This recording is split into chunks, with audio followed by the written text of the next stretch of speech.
So, why in the world would any of you want to be a pastor? According to the Bureau of Labor Statistics, the average pastor earns about as much as a school teacher, except you don't get summers, holidays, and weekends off. In fact, you're probably going to be on call 24/7.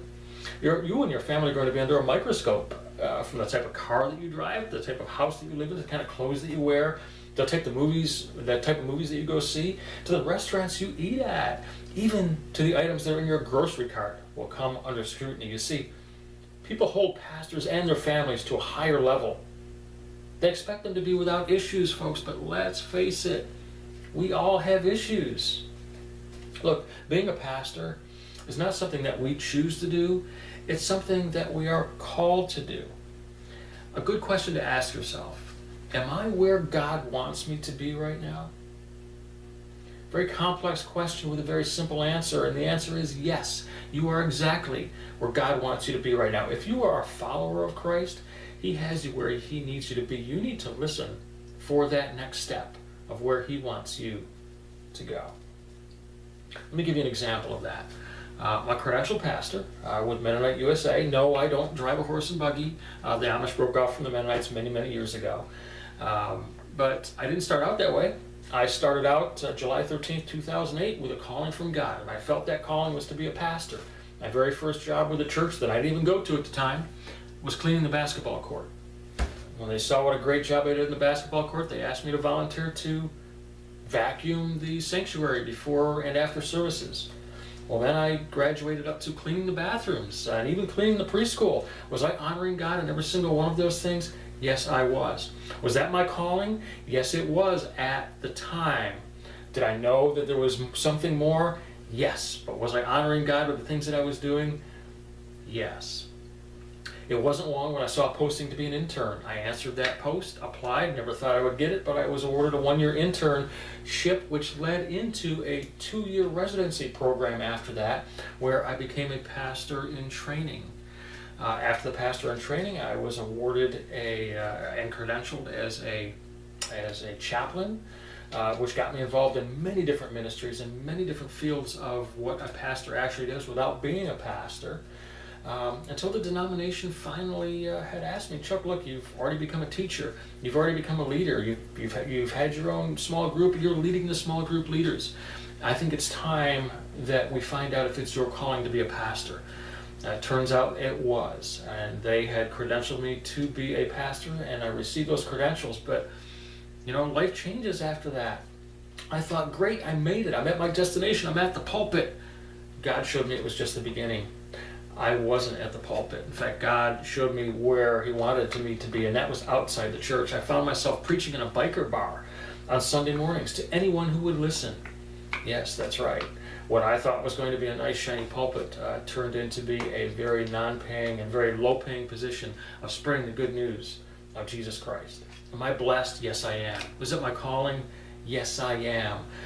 But if you're called to be a pastor, don't expect it to be all pretty. It's not always going to be. In fact, Jesus, when He came, said, look, I didn't come for the healthy, I came for the sick. That's why He didn't go to the synagogues and the temples to find the people that would spread the good news. No. He went out into the street. He found everyday people like you and like me to spread the good news of His gospel. So when we talk about the road to being a pastor today, we're not just talking about the road, but we're talking about the off-ramps. The off-ramps that God puts us on may be our calling. Would I have been satisfied with being just a church janitor? Absolutely. If I was glorifying God, yes. You see, but God asks us when we get off at those off-ramps, don't get too comfortable, because you know what? Right next to that off-ramp is another on-ramp, and He's going to take you and show you where He wants you to go next. So I told you all that just so I can say this. That, you know, God has a calling for all of us. It's something different. It's something different at every different stage of our life, depending on where that off-ramp is. Look, when we find that off-ramp that's just right, we know we are in God's call. When God puts us back on that on-ramp, we know that we are on that road to the destination of where He wants us to be. That's what being a pastor, that's what the road to being a pastor is all about. Like Paul says in Corinthians, you know, there are many parts of the body. One is not as important as the other. They all have the same importance. When I was cleaning those bathrooms, I was honoring God just as much as the pastor at that church. That is something important that you need to know as a pastor. All right, so that brings me to my first main point. The world's needs for a pastor are totally different than what God's needs are. In fact, the Hartford Institute for Religious Studies says that most of the churches in the United States have 100 people or less. But when surveyed, most of the people surveyed said that they went to a church that had 350 people or more. The Hartford Institute showed that there's a shortage of pastors in the most churches in the United States, the ones that are 100 and under. But in the mega churches, the 350 plus more, there are plenty of pastors. In fact, there's an overage of pastors. In fact, there are no openings. Seminaries are pumping out pastors that are ready to go, men and women that are ready to go. But they're not finding their call in the 350 plus mega churches. They're finding their call in street churches, small churches, community churches, those churches that you're not going to make a lot of money. You see, it's not about what you get, it's about what you give.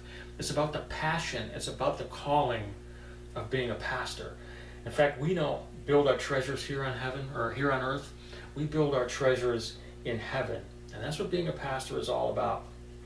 No, I'm not saying we have to take a vow of poverty. No, I'm not saying you have to preach in bars like I did. And I'm not saying it's bad that you may get an opportunity to pastor a church that's 350 more in a mega church. You may make 100,000 plus a year. God blesses you if you do. But I'm asking you and telling you to please be prepared for the real world that God wants to call you to.